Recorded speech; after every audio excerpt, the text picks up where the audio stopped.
Hello beautiful people, so welcome once again to my channel. So today we're going to be making this straight pants trouser and a spaghetti top, like a two-piece. So please stay tuned and watch to the end of this video. If you're a newbies, please subscribe to my channel and like this video. So let's get straight to it. So the first thing you'll be needing, you need 2.5 yards of Duchess material. You need the zip, you need soft stay, safety pin, ruler, French curve, chalk, scissors, ruler, and paper pattern. So these are all the things you will need. So if you're drafting exactly on your fabric, you don't need a paper pattern. So let's get straight to this tutorial. So the first thing first, remember I'm going to be adding a waistband at the top. So I'm just going to remove that 2 inches waistband and mark my hip point. So from my waist to my hip is 8. So remember to remove 2 inches because you'll be adding a waistband to it. So I'm going to mark it like so, then roll it out. Then I'll label this as my hip line. So next is to divide my waist by 4 to get my crotch point. You can also use your hip divided by 4 and add 1 inches allowance. That also work. That will give you your hip, your crotch depth. So either one work. Either you divide your hip by 4, your waist by 4, you add 1 inch sewing allowance. So mine was 10.5, so I'm going to remove 2 inches from that 10.5. Remember, I'm adding my waistband to this, so I'm just going to mark that down. So next is to divide my hip by 4 to get my round circumference. So I'm going to divide that by 4. Then I'm going to add 1 inch sewing allowance to this. So I'll place it at that hip line. Then I'll add 1 inch sewing allowance to that. I also do the same thing at the crotch area. That same measurement. I'll place it like so. Then I'll roll a straight line straight to the waist point. So I've gotten that. So next is to take my round waist measurement. I'll divide that by 4. Then I'm going to add sewing allowance and also add my dart allowance. So I'm just going to be using ½ inch dart allowance, then my sewing allowance will be 1 inch, so that will be 1.5. So I'm going to mark it like so, as you can see me doing in the video. Then I'll connect this point to the hip point. So I'm going to be using my hip curve to do this. So we've gotten that. So next is to divide my thigh measurement by 2. So I'll take my round thigh measurement and divide that figure by 2. So I'm going to be placing it on the crotch line, as you can see me doing in the video. So I'll place it like that, which I got 13. I'll place it like so. Then I'm going to create that curve. So from the waist point, I'll connect it to that point. I'm going to mark it like so. So I'll be using my armhole curve to do this. You can use your French curve also. I'll just connect my free hand like so. So after getting that, next is to find the midpoint of this trouser. To find the midpoint, you divide that thigh measurement by 2. So you place it on the thigh measurement like so, on that crotch line. Then you find the midpoint, then you mark. Then you're going to be rolling this straight down to the end line. So you can use your ruler or you can use your free hand, but it's better to use your ruler and roll it straight down. So after that, now it's for us to find our nail line. So you can either measure it on the client, just measure from the waist to the nail, or you can use this method I'm about to show you. Just place it at the crotch points like so and take it down to the end line. Then you find the midpoint. So this is how I find my own midpoint. Then from there you go up by 2 inches. So with this method you'll be able to get your nail point. Or if you don't want to do this, just measure it directly on your client from the waist straight down to the nail point, then from the waist straight down to the end point. You can just do that. So I'm just going to mark this down like so. So next for us to get the round nail for this, the round circumference for this, so you're going to measure your client's round nail. So whatever figure you get, depending on what the clients want. If you want the palazzo, just make it very free. But if the client wants it shape, then you're going to measure it and ask how fitted you want it to be. So when you get that figure, you divide it by 2. Then that same number you get, you also divide it by 2. You can just pause and read what I wrote. So that's what I did. I got the round measurements, which is 21 divided by 2, 10.5. So 10.5 divided by 2, 5.25. So you mark it on the right side and also mark it on the left side. So like so. So at the nail point or at the ankle point, you do the same thing. Measure your round ankle, divide it by 2. That figure you get, you also divide it by 2. Example, 17 divided by 2 give us 8.5. 8.5 divided by 2 give us 4.2. So you're going to do it like so. Then use your hip curve and just connect the lines like so. As you can see me doing in the video. So you just connect straight down and do the same thing on the other side, from the crotch point to the nail point, from the nail point to the ankle point, like so. So this is for shape trouser. So if you are creating a palazzo trouser, you don't need to shape it. Just measure it straight down and connect to the ankle point, then from the crotch point to the nail point to the ankle point straight. So it's going to be like free, like boogie. So like so, as you can see me doing in the video, you just connect from the crotch point straight down, then from the hip line straight down to the end line. So like so. So this first line is when you want it shape, then the second one, the outer line, is when you want it to be palazzo. So either one you want, you can just go with it. So now it's for us to shape that front part of the trouser. If you notice, that place is not straight, so you're going to make it like curve. So I'm going to take ½ inch from there and connect it to the waist point. So I'll be using my ruler to do this. Just connect straight down like so. So I'm going to pay that back at the back side. So there's going to be a zip at the front, so I'll go down by 6 inches. You can use 5 inches or 8 inches, whatever works for you. Then I'll go outward by 1 inch, so to be the allowance for it, the sewing allowance for the zipper. So if you want your zipper to be at the back, you do the same thing at the back, but I want it to be at the front. So I'm just going to mark it like so and then connect to the 5 inches downward that I came out from. So I'm going to use my free hand to connect like so, then connect it to the crotch area. So next is for us to cut our back. So for the back, remember when I was cutting the front, it was facing like so. That's this side.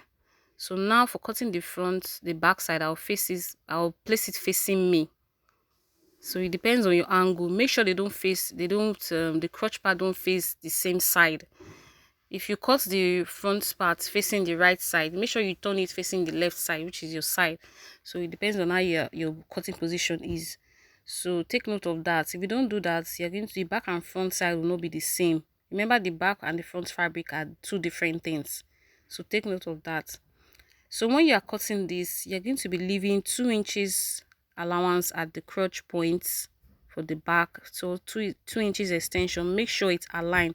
There will be 2 inches space at the front, which is this crotch extension, as you can see me pointing, and that's hip part at the back or the side.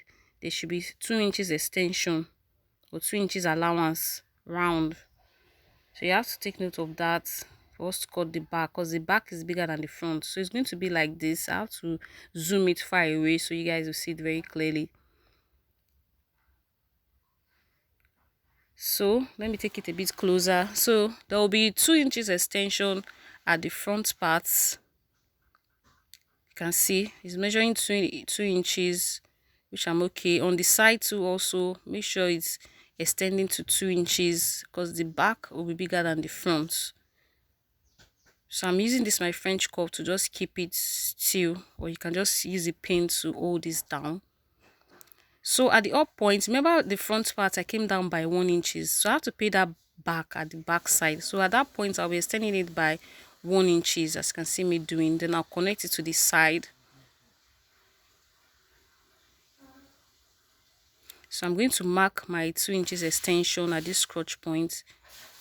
The crotch point for the back is bigger than the front, so you extend it by 2 inches, as you can see me doing in the video, and you just mark it straight like so. So at this point where I went upward by 1 inches, I'll go inward by 2 inches like so. Then I'll mark it like this. So I'm going to connect in this point straight to the crotch points. Then I'm going to pay it back again. You know, as I went in by 2 inches, I have shortened it. That means I have to pay it at the back part. So I'm going to extend it at the back part, the waist points. I'll extend that 2 inches that I came in by 2 inches. I'll extend it at the back by 2 inches. Also, I'll do the same thing at the hip point. I'll add 2 inches. I'll add 2 inches also at the crotch points. Then at the nail point, I'll add 1 inches. Then at the end line, I'll also add 1 inches. So I'm just marking it down so you see it before I do it. So at this crotch point, I'm just going to extend it straight down to the nail point. Use your free hand to do that. Then with the point where I went in by 2 inches, I'm just going to mark it at the side. 2 inches at that waist point. I'll connect it to the 2 inches at the hip points. And also 2 inches at the crotch points. Then at the knee point to be 1 inches. So I'll mark it and connect like so. My free hand, you can use your ruler so you can get a perfect curve. So at this nail point, I'll mark 1 inches. Then at the end line, I'll also mark 1 inches. So I'll connect from that 2 inches to the 1 inches line, like so. Then I'll connect it to the 1 inches at the end line. So I'm going to mark 1 inches outward at the end line, like so. So I'll connect all the lines together. Please use your ruler if you don't want to use your free hand. So I've connected that part together. So now it's for screwing the crotch for the back. So I'm going to remove this pattern so I can create my curve well. So I remove this pattern out of the way. Then mark my curve with my free hand. So I connect it to the crotch point like so. So now I've gotten that, I'm going to cut. So after cutting that part, I have a video of how to sew the trouser. So I'll leave the link in that of that video, so you go and watch it. So now it's for us to cut the top. The top is very easy. It's just going to be a spaghetti top. So you're going to just mark you fold using the biggest part of your body, which is your bust area. Then you take your shoulder to shoulder at this point. But my shoulder to shoulder is 7.5, sorry. Then I'm going to be removing 1.5 inches from this, so it will relax wear at my chest point. So this is it. I'm going to mark. No need adding sewing allowance. Then I'll take my bust measurements and add 1 inch sewing allowance. So I'm going to mark like so. Then I'm going to connect these lines together, just like creating the armhole. So this line I'm creating is going to be the armhole, and I'll connect it straight down because it's a free top. It doesn't need any shaping. So I'm going to cut this out. So I'll be cutting 2 pieces for the back, 2 pieces for the front, and also you cut your lining. Your lining will not be full, it will be half. That's what we are going to use to turn our strap. So 2 pieces for the front, 2 pieces for the back. So now I'm going to cut my strap. So my strap will be measuring 12 inches long by 1 inches width. You don't need to be fat, just need to make it slim. You can even use half an inch. So you're going to be using a safety pin to turn this over. So I'm going to cut this open like so. I'm going to measure my 12 inches, then cut it out. So 12 inches is the length, 1.5 inches is a little bit. So I'll fold it like so, as you can see me doing in the video, then run a straight stitch straight down. So after sewing and weaving my front and my back and my lining all together, you can see how it's looking.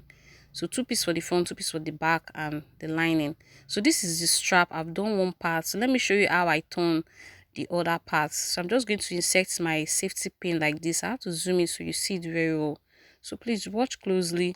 Insert my safety pin like so, then place insert it inside, or turn it over and insert the head. Make sure the head goes inside the hole. Then just use your hand to pull it out till you get to the end of this.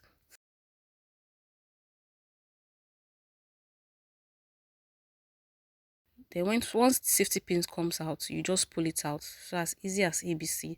So that's how to make your strap. So now I'm just going to connect it to the back side. So first of all, I'll be doing the back. So to sew the strap to the front part. You just place it like so, the back part, sorry, like so. You place it at that pointy edge, then you place your lining on top. So the right side of the back will be facing the right side of the lining, as you can see me doing in the video. So you're just going to use a safety pin to hold all these three together so it doesn't move. Then you run a stitch like so and so.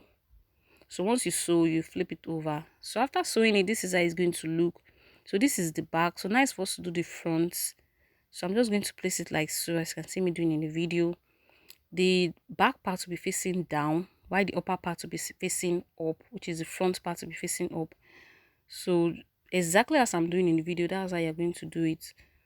So you just place the front side facing up. You can see this is the front side of the back facing down, while the lining is on top of it. So same thing with the front part will be facing, the right side of the front will be facing up, the lining is facing back, as you can see, the back side is facing back. So the lining will be on top of the front part like so. You're just going to place it like so, right side facing right side. Then you use a pin to hold all this down. So just use a pin to hold all three down, so when you're sewing it doesn't move. So I'll take it to the sewing machine now and sew at the armhole area, straight to the shoulder point and the left side of the armhole area. So right side will be facing right side, while the back will be facing each other. So after sewing, this is how it's going to look. So I'm just going to place it on the mannequin and see how it came out. So the sewing part, I'm going to leave the link in the description box for the trouser parts or the down part. So click that link and watch that video. The video is well detailed. I've already done the video before, so just go back to that video and watch how to sew the pant trouser.